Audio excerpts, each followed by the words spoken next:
नमस्कार। आज हम बात करने वाले हैं कोंकण तट से जुड़ी एक ऐसी रोंगटे खड़े कर देने वाली कहानी के बारे में जो किसी की भी रातों की नींद उड़ा सकती है। ये कहानी है चकावा की।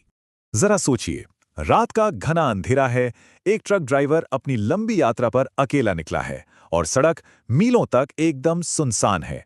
हमारी कहानी की शुरुआत बस यहीं से होती है। तो इस कहानी का जो मुख्य किरदार है उसका नाम है प्रकाश। वो एक ट्रक ड्राइवर है। उसकी यात्रा की शुरुआत तो बड़ी खूबसूरत थी, लेकिन उसे क्या पता था कि ये जल्द ही एक भयानक सपने में बदलने वाली है। प्रकाश 35 साल का एक ट्रक ड्राइवर रत्नागिरी से कर्नाटक के लिए अपनी पहली डिलीवरी लेकर जा रहा था। रास्ता था कोंकण की तटिया सड़क का, और सबसे जरूरी बात, वो इस रास्ते से बिल्कुल अनजान था, पहली बार जा रहा था। दिन के उजाले में तो ये रास्ता बहुत ही शानदार था, खूबसूरत नदियां, पहाड़, सब कुछ। लेकिन जैसे ही सूरज डूबा, वही सुंदर सड़क एक डरावनी सुनसान जगह में बदल गई। चारों तरफ मौत जैसी खामोशी, घना कोहरा और हवा में आप कह सकते हैं एक अजीब सी बेचैनी का एहसास था।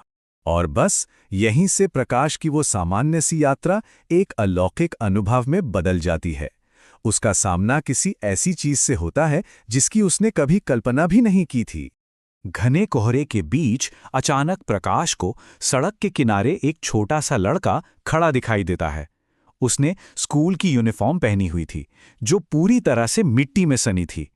अब इतनी रात में एक बच्चे को देखकर प्रकाश ने फौरन अपना ट्रक धीमा कर लिया। प्रकाश उससे पूछता है कि वो इतनी रात को यहां क्या कर रहा है, पर उसे कोई जवाब नहीं मिलता।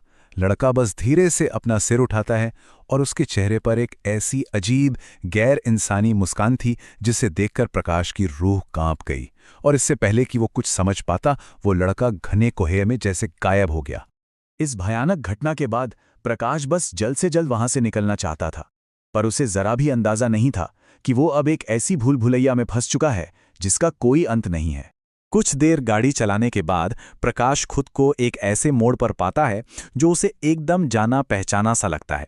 वही आम के पेड़ों और बड़े बड़े पत्थरों से घिरी सड़क जहां उसने उस लड़के को देखा था।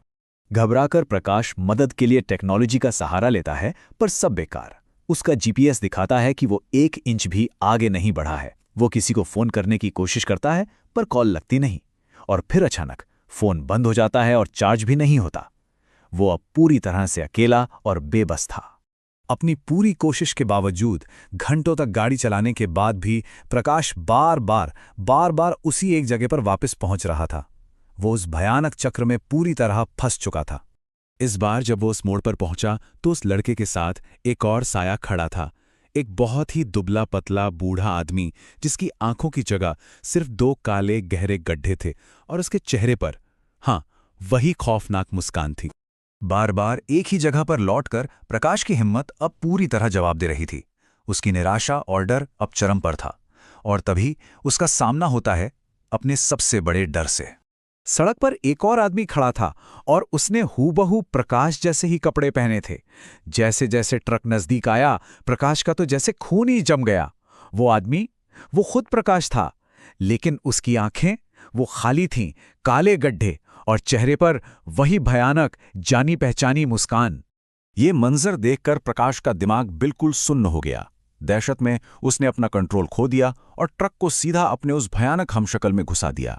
इसके बाद एक जोरदार टक्कर हुई। टक्कर के बाद प्रकाश बेहोश हो जाता है, लेकिन कहानी यहां खत्म नहीं होती। जब उसे होश आता है, तब जाकर उसे उस रात की घटनाओं का असली और भी ज्यादा डरावना मतलब पता चलता है। प्रकाश को 2 दिन बाद एक अस्पताल में होश आया। किसी राहगीर ने उसे दुर्घटनाग्रस्त ट्रक से निकालकर वहां पहुंचाया था। जब उसने कांपती हुई आवाज में स्थानीय लोगों को अपनी कहानी सुनाई तो उनके चेहरों पर डर तो था, पर हैरानी नहीं थी। वो सब कुछ समझ गए थे। स्थानीय लोगों ने उसे बताया कि उसका सामना चकावा से हुआ था। कुछ लोग इसे छलावा भी कहते हैं। कोंकण की सदियों पुरानी लोक कथाओं के हिसाब से ये एक ऐसा दुष्ट प्राणी है जो रात में भटकने वाले यात्रियों को अपने भ्रम और भटकाव के जाल में फंसाता है। कहते हैं चकावा कोई भी रूप धर सकता है, एक बच्चे का, एक बूढ़े का, या फिर जैसा प्रकाश ने देखा, मुसाफिर की अपनी ही परछाई का। उसका सिर्फ एक ही मकसद है, रात के मुसाफिरों को भरमाना, उनका रास्ता चुरा लेना और उन्हें एक कभी ना खत्म होने वाले चक्र में फंसा देना। लेकिन स्थानीय लोगों की एक और मान्यता थी। वो कहते थे कि जो चकावा से बच भी जाए वो ज्यादा दिन जिंदा नहीं रहता। और दुर्भाग्य से प्रकाश के मामले में ये खौफनाक बात सच साबित हुई। उस भयानक रात के बाद प्रकाश ने फिर कभी ट्रक नहीं चलाया। उसकी तबीयत तेजी से बिगड़ने लगी और बस कुछ ही दिनों के अंदर दिल का दौरा पड़ने से उसकी मौत हो गई। ऐसा लगता है चकावा ने शायद उसे शारीरिक रूप से तो छोड़ दिया था, पर उसकी आत्मा को तोड़कर रख दिया था। तो ये कहानी एक सवाल पीछे छोड़ जाती है। क्या ये सब सिर्फ एक थके हुए ड्राइवर का वहम था, या कोंकण की उन सुनसान सड़कों पर वाकई कोई ऐसी अनदेखी शक्ति घूमती है जो रात के मुसाफिरों का इंतजार करती है? इसका जवाब शायद कभी नहीं मिलेगा।